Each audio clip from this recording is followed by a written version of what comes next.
शुरू में इसको लेते हैं शौकिया तौर पर, बाद में उसके एडिक्ट हो जाता है। कि छोटे बच्चों से ही ये लत शुरू हो रही है, तो उनको एजुकेट करें। यहाँ पे जो गलत है वो हमारी सरकार है, इस पे हमारे युवा पीढ़ी का कोई हाथ नहीं है। ज़्यादातर युवा अकेलेपन और बेरोजगारी के चलते ही नशा का ज़्यादा सेवन कर रहे हैं। उत्पादन ही जहाँ से हो रहा है, अगर वहीं से कंट्रोल कर दिया जाए तो वहाँ से तो आएगी नहीं फिर दोबारा।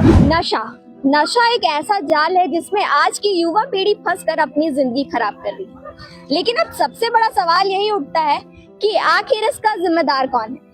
क्या बच्चे आजकल गलत संगत में पढ़कर नशे की तरफ आकर्षित हो रहे हैं, या फिर आजकल जो बेरोजगारी बढ़ गई है ये भी एक वजह है, या फिर ये प्रशासन और सरकार की लापरवाही है? इसी को जानने के लिए आज हम मौजूद है रांची में, और यहाँ पे हम कुछ लोगों से बातचीत करेंगे और जानने की कोशिश करेंगे कि आखिर जो इसकी असल वजह है वो क्या है। ज़्यादातर युवा अकेलेपन और बेरोजगारी के चलते ही नशा का ज़्यादा सेवन कर रहे हैं। तो क्या सलाह करना चाहेंगे?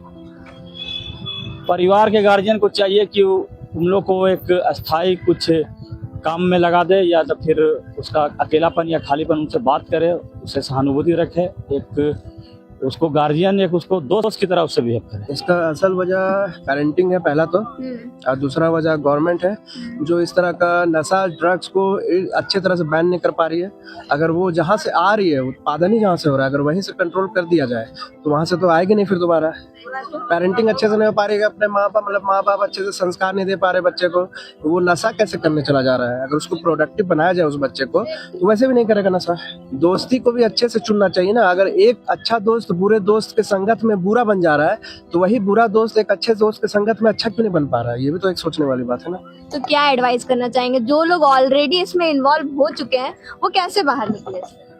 इतना जल्दी तो निकलना नामुमकिन है, धीरे धीरे ही निकला जा सकता है। धीरे धीरे काम करना पड़ेगा, उसमें उसका पेरेंट्स को लगना पड़ेगा, उसके दोस्तों को लगना पड़ेगा, और धीरे धीरे करके वो जो मतलब फ्रीक्वेंसी उसका कम करना पड़ेगा। जो डेली कर रहा है उसको वीकली करना पड़ेगा, वीकली जो कर रहा है उसको मंथली करना पड़ेगा, जो मंथली कर रहा है उसको क्वार्टरली करना पड़ेगा। उस टाइप से छोड़े अगर कोशिश करा जाए तो छोड़ा जा सकता है। नहीं, पूरा सिंपल इसमें एक्चुअली क्या है कि सही शिक्षा दीक्षा का अभाव है। पहली बात, गार्जियन शुरू से केयर नहीं करते हैं अपने बच्चों का, और जो मॉब अवेलेबिलिटी जो नशा का है सभी जगह पे है, उसको सही ढंग से स्क्रीनिंग करने की ज़रूरत है कि जहाँ अवेलेबल है उसको हम कैसे उसको ट्रैप करें, कैसे उसको ख़त्म करें। और दूसरा, छोटे बच्चों से ही ये लत शुरू हो रही है, तो उनको एजुकेट करें, उनके इसके विफलताओं के बारे में बताएं, इसके इफेक्ट के बारे में बताएं, और बताएं इससे लाइफ कैसे क्रैश होता है। कभी कभार ऐसा होता है अंकल कि लोग एजुकेटेड है, जो युवा है ऑलरेडी एजुकेटेड होती है, फिर भी इस दलदल में फंसते जाते हैं। तो क्या लगता है इसके पीछे क्या वजह होता है? इसके पीछे सबसे बड़ी बात होती है कि जो पहले से ले रहे लोग होते हैं उनके संपर्क में वो आते हैं। दूसरी, शुरू के दौर में इसमें उनको लगता है कि हम एंजॉय कर रहे हैं, उनको एक फील आता है कि भाई चलो सारी चिंताओं से, सारे चीज़ों से हम इससे बिल्कुल दूर हो जाते हैं, इससे बिल्कुल छूट जाते हैं हम। तो इस परिस्थिति में वो शुरू में इसको लेते हैं शौकिया तौर पर, बाद में उसके एडिक्ट हो जाता है। कैरियर की चिंता जिनके लिए है, इसके अलावा जो लोग हैं कैजुअल अप्रोच में इन चीज़ों को इसलिए भी अडॉप्ट कर पाते हैं क्योंकि अवेलेबल है और लोग कन्विंस करते हैं, इसका रैकेट चल रहा है, उनको अपना मार्केटिंग करना है, तो ऐसे टूल्स वो डेवलप कर चुके हैं इनको हम कन्विंस कर सकें ताकि हमारे पास मार्केट उपलब्ध हो सके। यह भी एक बहुत बड़ा कारण है। जो पेरेंट्स अपने बच्चों पे ध्यान नहीं देते, वो बच्चे अपने घर के रूल रेगुलेशन से अलग हो जाते हैं और छिपा के नशा करने लगते हैं। इसलिए पेरेंट्स को स्ट्रिक्ट होना बहुत ज़रूरी है। अगर पेरेंट्स स्ट्रिक्ट नहीं होते हैं तो बच्चे गलत रास्ते पकड़ लेते हैं और छुपा के सारे गंदे आदत शुरू कर देते हैं। जैसे आज का नया यूथ यहाँ पे निकला हुआ है कि एक अच्छा काम करो तो बहुत सारा कमाई हो जाएगा, और एक दूसरा काम करो, नशा कर आप पकड़ लो तो कोई तुमको दिखने नहीं आएगा। ये एक तरह से गलत राह पर पड़ गया है, बेरोजगारी का कारण बन गया है।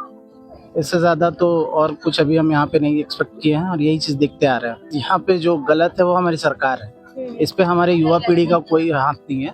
यहाँ पे हमारी सरकार का सबसे बड़ा हाथ है।